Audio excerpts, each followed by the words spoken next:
welcome back to Chicken Soup for the Soul. I'm reading this series of stories from Chicken Soup for the Soul to try and link people around the world and comfort people that might be feeling a bit low at the moment. And yeah, there's lots of really nice stories on love and the strength of spirit, and I've just chosen a couple of stories I want to read to you. So, this one I'm about to read you is called Big Edd. Hello. Oh, I forgot. Are you sitting comfortably? Yes, I am now. Now you've bothered to ask me. Good. And I'll begin. I hope you like my official storytelling ears today. I like your ears today. Okay. When I arrived in the city to present a seminar on tough-minded management, a small group of people took me to dinner to brief me on the people I would talk to the next day. The obvious leader of the group was Big Edd, a large, burly man with a deep, rumbling voice. At dinner, he informed me that he was a troubleshooter for a huge international organisation. His job was to go into certain divisions or subsidiaries to terminate the employment of executives in charge. Joe, he said, I'm really looking forward to tomorrow because all of the guys need to listen to a tough guy like you. They're going to find out that my style is the right one. He grinned and winked. I smiled. I knew the next day was going to be different from what he was anticipating. The next day he sat impassively all through the seminar and left at the end without saying anything to me. 3 years later I returned to that city to present another management seminar to approximately the same group. Big Edd was there. At about 10 o'clock, he suddenly stood up and asked loudly, Joe, can I say something to these people? I grinned and said, sure. When anybody is as big as you are, Ed, he can say anything he wants. Big Edd went on to say, all you guys know me, and some of you know what happened to me. I want to share it, however, with you all.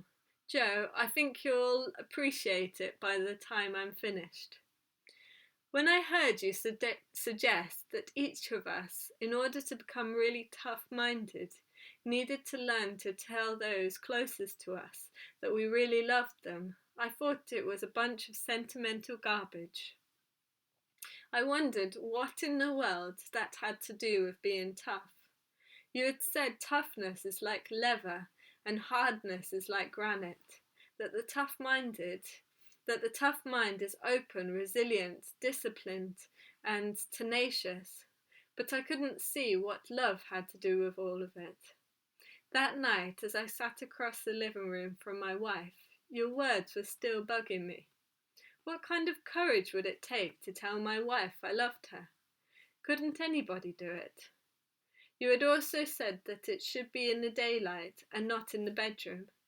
I found myself clearing my throat and starting and then stopping. My wife looked up and asked me what I had said, and I answered, oh, nothing.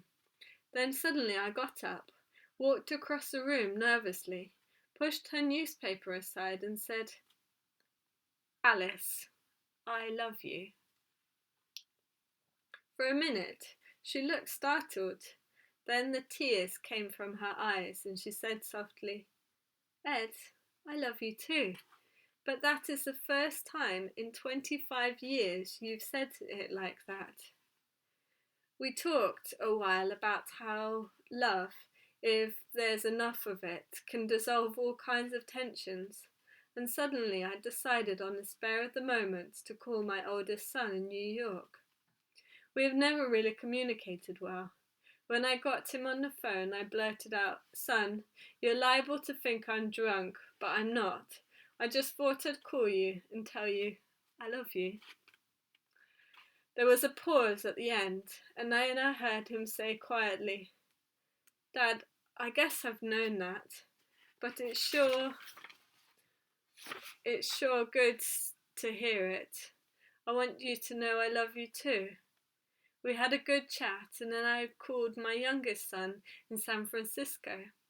We had a we had been closer. I told him the same thing, and this too led to a real fine talk like we'd never really had. As I lay in bed that night thinking, I realised that all the things she had talked about that day, real management, nuts and bolts, took on extra meaning, and I could get a handle on how to apply them if I really understood and practiced tough minded love. I began to read books on the subject. Sure enough, Joe, a lot of great people had a lot to say, and I began to realise the enormous practicality of applied love in my life, both at home and at work. As soon as you guys here know, as some of you guys here know, I really changed the way I work with people. I began to listen more and to really hear. I learned what it was like to try to get to know people's strengths rather than dwelling on their weaknesses. I began to discover the real pleasure of helping build their confidence.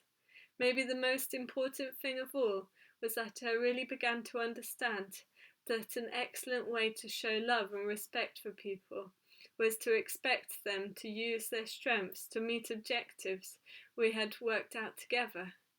Joe, this is my way of saying thanks. Incidentally, talk about practical.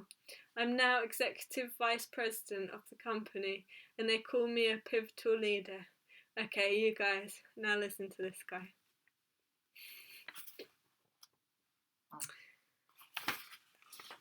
I hope you enjoyed that. See you for the next story. Thanks for joining. That's love.